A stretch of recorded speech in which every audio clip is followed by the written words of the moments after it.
আল্লাহ মিন ইবাদিহিল উলামা, আল্লাহ তাআলাকে সবচেয়ে বেশি ভয় করে আলেমরাই। আমাদের সমাজে সবচেয়ে আলোকিত মানুষ হচ্ছে আলেমরাই। আলেমদের সম্মান মর্যাদা আল্লাহর কাছে সবচেয়ে বেশি। লা হাসাদা ফি ইল্লা ফি ইসনাইনি, দুইজন ব্যক্তির ব্যাপারে হিংসা করা যায়।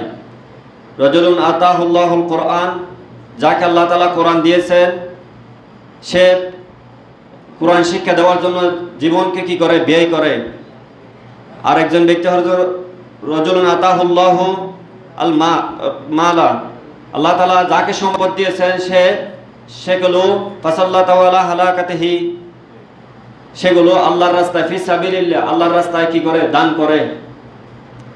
তার ব্যাপারে হিংসা করা যায়।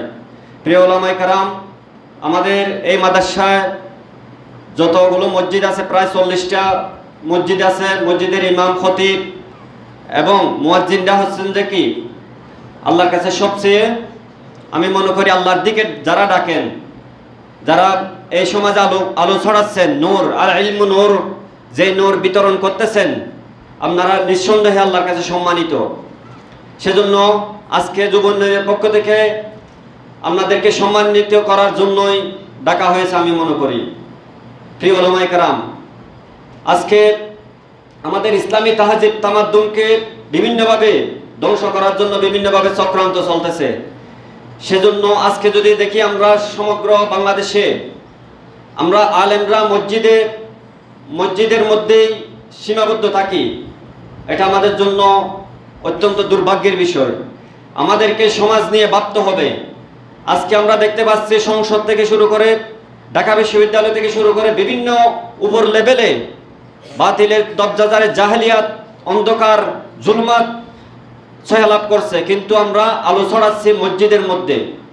আলোর সার্থকতা মসজিদে নাকি বনজঙ্গলে, আলোতে নাকি বনজঙ্গলে, অন্ধকারের মধ্যে আলোর সার্থকতা। মসজিদের মধ্যে এমনি আলো থাকে, কিন্তু আমাদেরকে আলো ছড়াতে হবে সমাজের মধ্যে। যেখানে আলো নেই, যেখানে অন্যায়, অবিচার, জুলুম চলে, সেখানে আমাদেরকে আলো ছড়াতে হবে। প্রিয় উপস্থিতি, আল্লাহ তাআলা যেভাবে আলেমদেরকে সম্মানিত করেছেন, আমাদের দায়িত্ব এবং কর্তব্য সবচেয়ে বেশি। কোরআনের মধ্যে আপনারা সূরা বাকারার মধ্যে পড়েন, আলেমরা জানেন, হাফেজরা জানেন। সূরা বাকারা, সূরা আল ইমরান, ইয়া আহলাল কিতাব, ইয়া আহলাল কিতাব বারবার বলা হয়েছে। যাদেরকে কিতাব দেওয়া হয়েছে তাদেরকে এত বেশি ডাকা হয়েছে। ইয়া আইয়ুহাল্লাযিনা উতুল কিতাব, যাদেরকে কিতাব দেওয়া হয়েছে তাদের কাছে জ্ঞান ছিল, এলম ছিল, কিন্তু তারা সেই এলমকে আল্লাহর দ্বীনের কাজে লাগায় নাই। তারা নিজেদের স্বার্থকে সবচেয়ে বেশি প্রাধান্য দিয়েছে। তারা আল্লাহর কোরআন নিয়ে, আল্লাহর কিতাব নিয়ে কি করেছে, ব্যবসা করেছে। আল্লাহ তাআলা কোরআনের মধ্যে বলেছেন, ওয়ালা তাশতারু বিআয়াতি সামানান কলিলা, আমার আয়াতকে সামান্য অর্থের বিনিময়ে বিক্রি করে দিও না। সেজন্য প্রিয় উপস্থিতি, আমাদের সামাজিক আলেমদের সামাজিক মর্যাদা রক্ষা করতে হবে। আমাদের উপর যাতে কেউ খবরদারি না করে, এটা আমাদেরকে চিন্তা করতে হবে। আমরা যদি সমাজের অন্যায় অবিচারের দেখেও যদি আমরা চুপ করে থাকি, তাহলে আমাদেরকে আল্লাহর কাছে জবাবদিহি করতে হবে। আমাদের মর্যাদা দিন দিন নিচু হবে। হাদিসের মধ্যে আছে, উলামাহুম শাররুন, তাদের উলামারা হবে সাজ্জামানায় সবচেয়ে নিকৃষ্ট। তাহতা আদিমিস সামা, আকাশের নিচে সবচেয়ে উলামারা নিকৃষ্ট হবে হাদিসের ভাষায়। তাহলে যদি আমরা দুনিয়াবি স্বার্থ, লোভ, লালসার পিছনে যদি থাকি, তাহলে খেয়াল রাখতে হবে হাদিসের আলোকে আমরা সবচেয়ে নিকৃষ্ট হব। আর উলামারা, আল্লাহ সাল্লাল্লাহু আলাইহি সাল্লাম বলেছেন, উলামারা সবচেয়ে আবার মর্যাদাবান, যারা হক কথা বলে, যারা উম্মা নিয়ে চিন্তা করে। আজকে আমরা বাংলাদেশে কত রকমের ফেরকা তৈরি হয়েছে, কেন আমরা এক হতে পারতেছি না? আলেমদের মধ্যে এত ধরনের দলাদলি। আমি মনে করি বর্তমান ফিতনা, সবচেয়ে বড় ফিতনা হচ্ছে যে আমাদের মধ্যে বিভক্তি। আলেমদের মধ্যে বিভক্তি, ফেরকাবাজি, এটা সবচেয়ে বড় ফিতনা। এটা শয়তানের কুচক্রী। সেটা আলিয়া, কওমি, এরপরে এসে বিভিন্ন ধরনের দলাদলির কারণে আমাদের মধ্যে ফিতনা সৃষ্টি হচ্ছে। এটা শয়তানের চক্রান্ত। যখন ভাই ভাই যখন এক থাকবে তখন শয়তান সেখানে তাদের মধ্যে কি করবে, পৃথক করার জন্য চেষ্টা করবে। আপনারা সূরা সম্ভবত সূরা শুআরার মধ্যে হযরত মূসা আলাইহিস সালাম যখন আল্লাহ তাআলার মিকাত অনুসারে তুর পাহাড়ে গেছেন 40 জন সঙ্গী নিয়ে, 40 জন না, হযরত মূসা আলাইহিস সালাম যখন সেখানে ইতিকাফের উদ্দেশ্যে গেছেন তুর পাহাড়ে, সেখানে এলাকার মধ্যে কওমের মধ্যে হযরত হারুন আলাইহিস সালামকে রেখে গেছেন। রেখে যাওয়ার পরে তারা গরু বাছরে কি করছে, পূজা করা শুরু করে দিছে। তখন হারুন আলাইহিস সালাম অনেক কি করছেন, নিষেধ করছেন, তারপরে তারা মানে নাই। মূসা আলাইহিস সালাম আসার পরে দেখতেছেন এই অবস্থা। তারপরে হারুন আলাইহিস সালামকে বলছেন যে ইয়া বিনি আখি, হে আমার ভাই,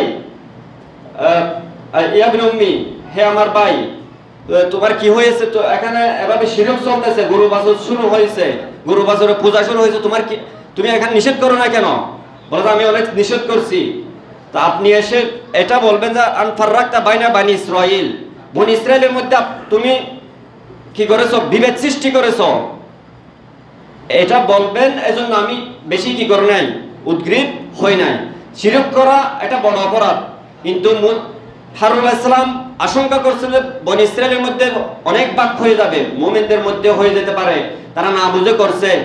কিন্তু যদি বিভক্তি হয়ে যায়, এটা শিরকের চেয়েও আরেকটা বড় ফিতনা তৈরি হয়ে যাবে। আল ফিতনাতু আশাদ্দু মিনাল কতল, মানুষকে হত্যা করার চেয়ে ফিতনাটা জঘন্য। আজকে আমাদের মধ্যে থেকে যে অমিশার আলমদের থেকে কি হচ্ছে, তাহরুজুল ফিতনা, ফিতনা বের হচ্ছে, আবার ওয়াফিহিম তাউদ, তাদের দিকে ফিরে যাচ্ছে। সব ওয়াজ মাহফিলের মধ্যে দলাদলি, এরপরে বিভিন্ন ধরনের রাজনৈতিক কোরআন হাদিসের আলোচনার বাইরে বিভিন্ন আলোচনা। সেজন্য আমাদের ওলামাদের কিছু দায়িত্ব আমি আপনাদের সাথে শেয়ার করব। আমরা বেশি বেশি করে কোরআন হাদিসের কি করব, গবেষণা করব।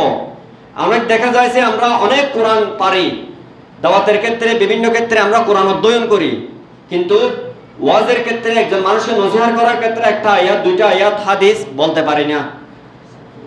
আমাদেরকে সমাজে মনে করে আমরা অনেক বড় আলেম, কিন্তু অনেক ক্ষেত্রে দেখা যায় যে আমরা কোরআন হাদিসের রেফারেন্স যথাযথভাবে দিতে পারতেছি না।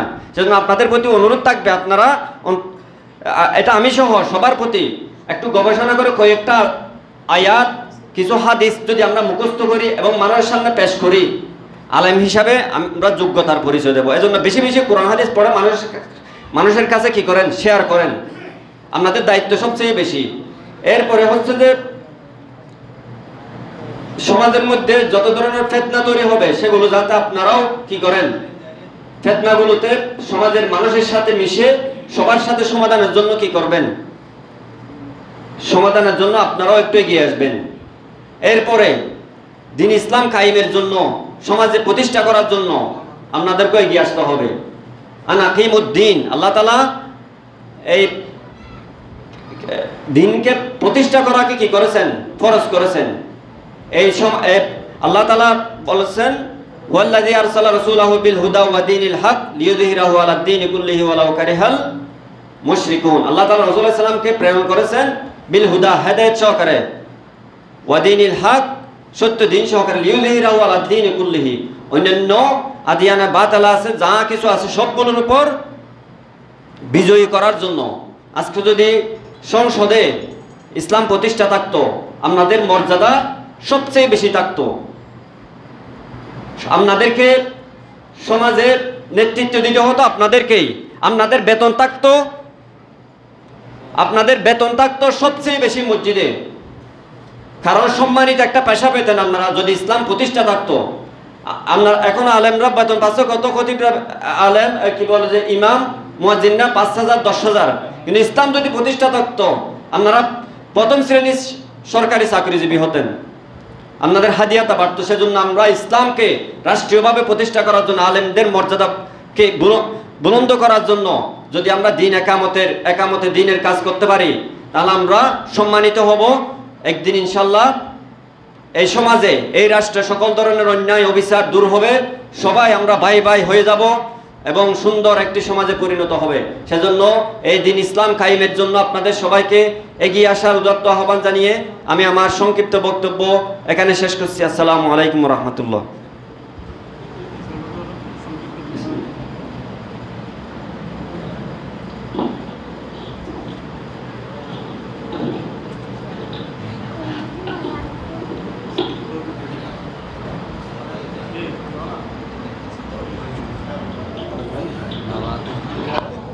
আলহামদুলিল্লাহ, এ